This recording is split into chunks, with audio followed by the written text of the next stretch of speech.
السلام عليكم، ازيكم يا شباب؟ معانا ان شاء الله النهارده فيديو الريكوست سماجلينج. تمام. ايه فكره الريكوست سماجلينج؟ تمام، احنا عندنا انواع من اتش تي تي بي نفسه. هي زي ما قلنا عندنا اتش تي تي بي 1.1 و2. تمام، ال 1.1 بيبعت الهيدرز نفسه بيبعتها نصي. تمام، يعني احنا سهل نتلعب في الهيدرز نفسها. البوينت اللي هو ال HTTP2 ده بيبدا يبعت الهيدرز بقى بطريقه مضغوطه او بطريقه السيرفر نفسه يقدر يقراها او السيرفر نفسه عارفها، بحيث انت ما تقدرش تلعب فيها قوي. تمام. إيه الفرق ما بينهم بقى؟ ان ال HTTP 1.1 لما قلت لك انه بيبعتوا تكست بيس، يعني بروتوكول نصي او كلين تكست. تمام، كل هيدر بيخلص بسلاش ار سلاش ان. تمام، يعني ايه سلاش ار سلاش ان؟ يعني هو بيقول لك ان كل هيدرز من الهيدرز دي، انا بعد ما كتبت الهيدرز والبيانات بتاعتي بختمه انه خلاص كده انا مش عاوز اكتب حاجه تانية، وده معناه ان الهيدرز نفسه او اللاين نفسه خلص. تمام. ال HTTP2 ده بيبعته بروتوكول باينري، هو البروتوكول نفسه باينري. الهيدرز بتتبعت ازاي؟ بتتبعت بطريقه مختلفه. تمام. من الناحيه النظريه ممكن اي حد يحط كاركترز جوه الهيدر، ايوه تمام. بس الار اف سي قال لا، لازم تمنع حاجات معينه زي سلاش ار سلاش ان. تمام.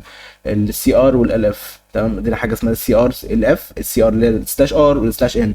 السلاش ار بيبدا تكست او بيبدا لاين جديد، بيبدا من اول اللاين، انا اسف. والسلاش ان بيبدا لاين جديد زي في لغه برمجه عامه يعني. تمام. احنا بقى لما الريكوست بيتبعت بيبقى في طرفين، في الكلاينت اللي هو الريفرس بروكسي، اللي هو البروكسي اللي واقف بيستقبل منك الطلب عشان يوديه فين؟ الباك اند سيرفر. مظبوط، هو الكلاينت ده شغال على اتش تي تي بي 2. تمام، اللي هو الريفرس بروكسي.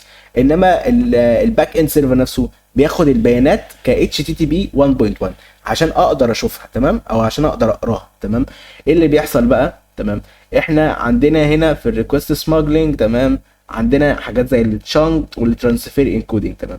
الترانسفير انكودنج لما البروكسي، سيبك من ده، سيبك من ده، سيبك من ده. احنا اصلا ما شرحناش فكره الريكوست سماجلينج اصلا. تمام. الريكوست سماجلينج هو بيعمل ايه؟ الريكوست سماجلينج، تخيل ان ده ريكوست وده ريكوست تاني. انا ده احمد وده محمد. احمد بعت ريكوست ووصل مكان ما هيوصل. تمام. ومحمد بعت ريكوست وبعت وصل مكان ما هيوصل. لو لاحظت ان احمد بعت قبل محمد، وده طبيعي جدا ان في بينهم فاصل، ان ده ريكوست وده ريكوست تاني. مستحيل بقى باي شكل من الاشكال ان هم يندمجوا مع بعض، استحاله. تمام. فايه اللي بيحصل بقى في الريكوست سماجلينج؟ الريكوست سماجلينج ان احنا نقدر ندمج الريكوستين في بعض. ازاي؟ انا كاتاكر بعت ريكوست اللي هو الازرق ده، وبعت في ديل الريكوست ده قمت بعت ريكوست جديد.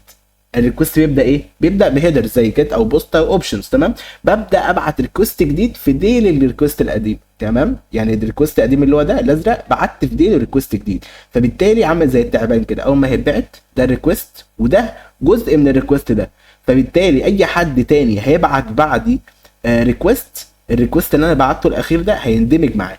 فبالتالي الاخضر احمر ده بقى ريكوست جديد زي ما انت شفت كده، والازرق اتبعت في حته تانيه، لانه اتعامل بطريقه غلط بحيث انه قدر يقرا الريكوست التاني ده على انه بدايه للريكوست جديد من غير ما يقدر يميز. تمام. عندك هنا بقول لك لما اتش تي تي ريكوست، السيرفر محتاج يعرف طول جسم الرساله عشان يعرف امتى بتخلص، اللي هو التشانكس والكونتنت لينس. تمام. عندنا طريقتين بقى نقرا بيهم، عندنا طريقتين بنقرا بيهم الريكوست. حاجه اسمها كونتنت لينس. لو جيت هنا عند الهيدر ده كونتنت لينس، هتلاقي ان الريكوست مبعوث ب 1.1 اتش تي تي بي. الكونتنت لينس دي 29. معناها ايه؟ انا بقول لك ان بعد 29 كاركتر المفروض الريكوست بتاعي يخلص. يعني انا بعد بعده، احنا قلنا اللي بعد اي ريكوست بيبقى فيها ايه؟ سلاش ار. تمام، سلاش ان. بيبدا يعد بقى كل واحده كده بتلاقي سلاش ار سلاش ان.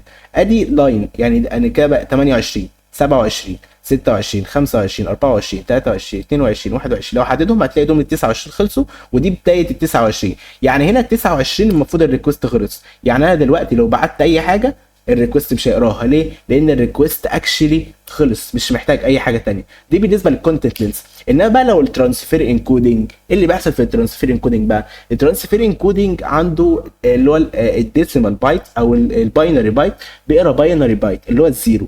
لما يشوف الزيرو باينري بايت، باينري بايت دي، ده معناه ان ايه؟ معناه ان الريكوست خلص. انا كده خلاص اي حاجه بعد كده هتيجي بعد الريكوست ده انا مش هقراها ايا كان بقى. بص انت ايه، قلت لي ادي جيت ريكوست مثلا، انا عاوز صفحه زي الروت مثلا، تمام، اتش تي تي بي، مش هقراها لان خلاص هو خلصت.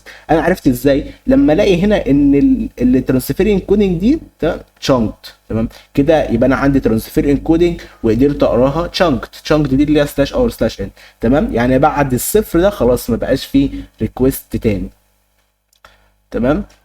الفكره بقى هنا ايه؟ لو السي ال اللي هو الكونتنت لينس والترانسفير انكودنج موجودين مع بعض، ايه اللي بيحصل بقى لو الاثنين موجودين مع بعض؟ انا كسيرفر عاوز اقراها بالكونتنت لينس، وانا كبروكسي عاوز اقراها بالترانسفير انكودنج. فايه اللي بيحصل بقى؟ الاثنين بيختلفوا مع بعض، ده بيقول لي ده انا اللي هقراها، وده بيقول لي ده انا اللي هقراها، فبالتالي بيحصل مشكله ونقدر نضيف ريكوست جديد، تمام. ده في معظم الاحيان يعني، تمام. لان بقول لك هنا ان السيرفر مش هيبص على الكونتنت لينس، تمام، ليه؟ لان انا وظيفتي ان انا اقرا ترانسفير انكودنج، والسيرفر هيتعامل مع بيانات على اساس ان هي ترانسفير انكودنج تشانك، تمام، بس البروكسي هيتعامل على اساس انها كونتنت لينس، تمام. فبالتالي يحصل مشكله، تمام. في بقى عندنا ايه، اولويات، تمام.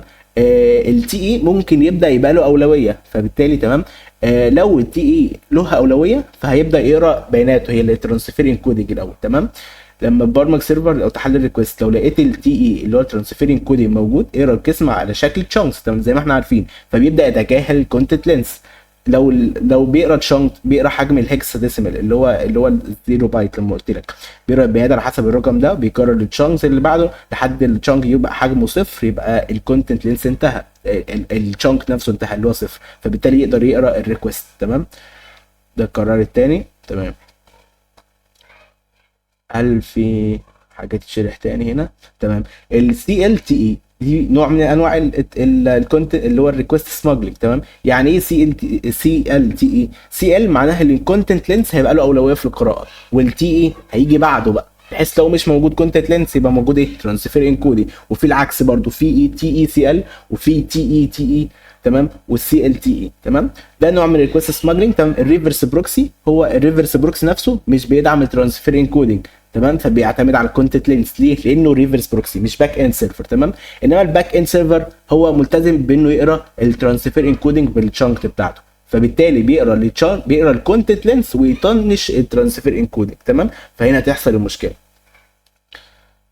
عندنا هنا ان هنا الكونتنت لينس 10، تمام، فهيبدا بعد 10 كونتنت، ادي واحد واقرا دول كده، فبالتالي ده الريكوست بتاعه خلص، تمام. انما لسه هنا في زيرو، ده معناها ان الترانسفير انكودنج مكانه هنا، بس التشانك او الكونتنت لينس خلصت هنا، تمام. فبالتالي الاثنين بيعتمدوا على بعض، فبالتالي هيحصل مشكله، فالريكوست هيكمل لحد ما بعد كده. فاي حد هيطلب الصفحه دي تاني هيلاقي قبل البوست دي كده هيلاقي كلمه هلو كده اللي هي موجوده دي، تمام. دي الفكره.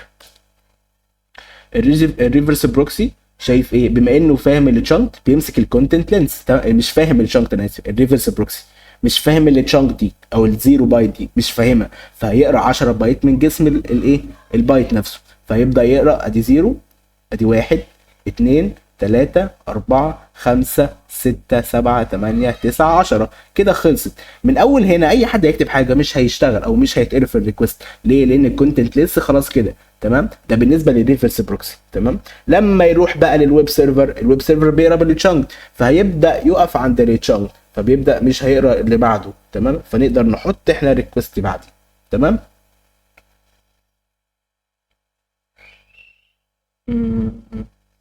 تمام. وده مثال للاكسبلويتيشن، ان انا هنا 52، بعد ال 52 المفروض مش هيقرا حاجه، تمام. ادي ال 52 المفروض يقف هنا عند 52، تمام. بعديها الصفر، تمام، والصفر هنا كده بيقرا بالتشانك، وال 52 كده كده اصلا بيقرا، تمام. فالاثنين هيقروا مكان بعض، فبالتالي هيحصل فجوه مما يخليني ان انا اقدر اكتب ريكوست جديد، تمام. ومعاك بقيه النوشن وتقدر تقرا. وانا دي الفكره عامه من الريكوست سمجلنج. عندك بقى التي اي، تمام، لان الاثنين هيبداوا يقراوا بالشانك، تمام. الريفرس بروكس هيبدا يقرا تشانك، والويب سيرفر هيبدا يقرا تشانك بالتشانك اللي هي الزيرو بايت دي. بس المشكله هنا لو واحد فيهم بيفهم هيدر بشكل مختلف عن الثاني، يعني مش اختلاف دعم، اختلاف البارسنج، سيبك من الكلام ده، تمام. احنا الفكره هنا في ايه؟ ان احنا هما الاثنين بيقروا بالتشانك، صح؟ بس احنا مش هنلغي الترانسفير انكودنج، لا احنا هنضيف الترانسفير انكودنج، تمام، بحيث انه لما يشوف الترانسفير انكودنج يحس ان في حاجه غلط، هو مش قادر يقراها، بس السيل او الريكوست نفسه اتقرا على اساس كده، اتقرا عن ده مش جزء من الريكوست نفسه، تمام. وهتشوفها ان شاء الله في اللاب هتوضح اكتر لو انت تهت يعني، تمام. معاك النوشن تقدر تقرا منه. وكده خلاص، ده شرح الريكوست سباجلينج، اللابات بقى تبدا تفهم فيها اكتر يعني. اشوفك ان شاء الله في اللابات، والسلام عليكم.